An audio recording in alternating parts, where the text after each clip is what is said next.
بسم اللہ الرحمن الرحیم۔ ناظرین اکرام، تاریخ بھی ایک عبرت کدہ ہے، پڑھنے والوں کو حیران کر دیتا ہے۔ یہ 1799 کا مارچ تھا۔ نماز پڑھ کر لوگ نکلے تو منادی کرنے والے نے منادی کی کہ اے مسلمانوں سنو، میسور کے صوفی بادشاہ حیدر علی کا بیٹا فتح علی ٹیپو وہابی ہو گیا ہے۔ یہ اعلان کرناٹکا کے مقبوضہ مضافات سے لے کر نظام کی ریاست حیدرآباد کی گلی کوچوں میں پڑھ کر سنایا گیا۔ ایسٹ انڈیا کمپنی بہادر مرہٹے اور نظام آف حیدرآباد میسور کے ٹیپو سلطان کے خلاف چوتھی جنگ لڑ رہے تھے اور یہ اس جنگ کی تیاری ہو رہی تھی۔ ایسٹ انڈیا کمپنی کو سلطان ٹیپو کے ہاتھوں شکست ہوئی اور انہوں نے ریاست میسور کو اپنے لیے ایک بڑا خطرہ تصور کیا، تو اسے مٹانے کے لیے انہوں نے صرف عسکری منصوبہ بندی نہیں کی بلکہ وہ ہر محاذ پر بروئے کار آئے۔ ایسٹ انڈیا کمپنی نے سلطان ٹیپو کے خلاف مذہبی کارڈ کا بھی استعمال کرتے ہوئے یہ بات پھیلا دی کہ ٹیپو سلطان تو وہابی ہو گئے ہیں۔ اس کے بعد دوسرا مرحلہ وہابی سلطان کے خلاف فتووں کا تھا۔ ریاست حیدرآباد کے مفتی صاحبان سے سینکڑوں فتوے لیے گئے کہ صوفی حیدر علی کا بیٹا ٹیپو سلطان وہابی ہو گیا ہے اور اب اس کے خلاف لڑائی واجب ہو چکی ہے، اور اس لڑائی میں اب جو بھی شریک ہوگا وہ اجر پائے گا اور ثواب کا حقدار ہوگا۔ چنانچہ جب ایسٹ انڈیا کمپنی مرہٹوں اور نظام آف حیدرآباد سے مل کر میسور پر حملہ آور ہوئی تو اس کے ساتھ وہ مسلمان جنگجو بھی شامل تھے جو صحابہ دارین کی خاطر سلطان ٹیپو سے لڑنے چلے آئے۔ دلچسپ بات یہ ہے کہ ایک ہی وقت میں 3 ریاستوں میں 3 اعلانات ہو رہے تھے۔ کہیں اعلان ہو رہا تھا کہ ٹیپو وہابی ہو گیا ہے تو کہیں اعلان کیا جا رہا تھا کہ ٹیپو شیعہ ہو گیا ہے۔ یاد رہے کہ ایسا ہی ایک فتویٰ 1.5 سال بعد سلطنت عثمانیہ کے خلاف بھی لیا گیا، جب ترکوں سے لڑنے کے لیے برصغیر سے مسلمان فوجوں کی ضرورت تھی اور ان فوجیوں کو سمجھ نہیں آ رہی تھی کہ سلطنت عثمانیہ اور خلیفہ کے خلاف جارحیت میں انگریز سرکار کا ساتھ کیسے دیا جائے۔ چنانچہ ایک تاریخی فتویٰ لیا گیا کہ عثمانی ترکوں کے پاس مقامات مقدسہ کا نظام و نسق سنبھالنے کا کوئی استحقاق نہیں، اور یہ استحقاق تو صرف اصل میں شریف مکہ کا ہے۔ تاریخ ایک پورا عبرت کدہ ہے۔ القدس میں عثمانی ترکوں کو شکست دے کر برطانوی لشکر گھسا تو اس کے اولین دستوں میں ہندوستان کے مسلمان بھی شامل تھے۔ اسی ہندوستان میں پھر تحریک خلافت بھی چلی۔ عربوں نے عرب مزاحمت کے پرچم تلے ترکوں سے بغاوت کی اور نتیجہ یہ نکلا کہ القدس برطانیہ کے پاس چلا گیا۔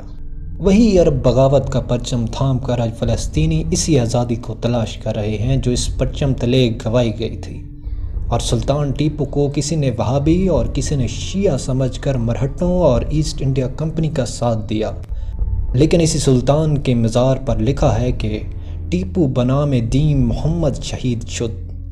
سلطان ٹیپو امر ہو گیا ہے اور سلطان کے شہید ہونے کے بعد آج سہولت کاروں کی دھول کا بھی کوئی نشان نہیں۔ مذہب کارڈ نہ صرف کل استعمال ہوا بلکہ آج بھی ابلاغ کے میدان میں مسلم معاشروں کی فالٹ لائنز کا تذکرہ اہتمام سے کیا جاتا ہے۔ یہی کام ٹیپو سلطان کے ساتھ بھی ہوا، حالانکہ سلطان ٹیپو کسی قسم کی بھی فرقہ واریت سے بلند ترین انسان تھا۔ اس کی کہانی تو بس اتنی سی تھی کہ ٹیپو بنام دین محمد شہید شد۔ مسلمانوں کے مکاتب فکر کی عصبیت تو کجا، اس نے تو ہندوؤں کے ساتھ بھی کوئی امتیازی سلوک نہیں کیا کہ وہ ایک حکمران کے طور پر سب کے لیے خیر تھا۔ سلطان کے دربار میں ہندوؤں کے پاس اہم مناصب تھے۔ سلطان کا وزیر خزانہ کرشنا چاریہ پورنیا ہندو تھا۔ یہی ہندو ریاست میسور کا پہلا دیوان یعنی وزیر اعظم بھی تھا۔ سلطان کے خزانے سے 156 مندروں کی مالی مدد کی جاتی تھی۔ ٹیپو کے خزانے کے سونے اور چاندی کے سکوں کے نام مذہبی یکجہتی کا استعار تھے۔ سب سے قیمتی سکے کا نام سرکار دو جہاں صلی اللہ علیہ وآلہ وسلم کی نسبت سے احمدی تھا۔ اس کے بعد قیمتی ترین سکہ صدیقی تھا جسے صدیق اکبر سے نسبت تھی۔ تیسرے سکے کا نام فاروقی تھا، ایک سکے کا نام عثمانی اور ایک کا نام حیدری تھا۔ یہی ٹیپو سلطنت عثمانیہ کو لکھ بھیجتا ہے کہ فرات سے نجف تک نہر کھودی جائے، اس کا خرچ ریاست میسور دے گی۔ یہ سفارت جب واپس میسور پہنچی تو ٹیپو دفن ہو چکا تھا، لیکن جب تظاہراتی ضرورت محسوس ہوئی تو اس ٹیپو کے خلاف مذہبی بنیادوں پر پروپیگنڈا شروع کر دیا گیا، جہاں جو الزام سود مند ثابت ہو سکتا تھا، علاقہ اور لوگوں کے رجحانات دیکھ کر ٹیپو پر وہی الزام عائد کیا گیا۔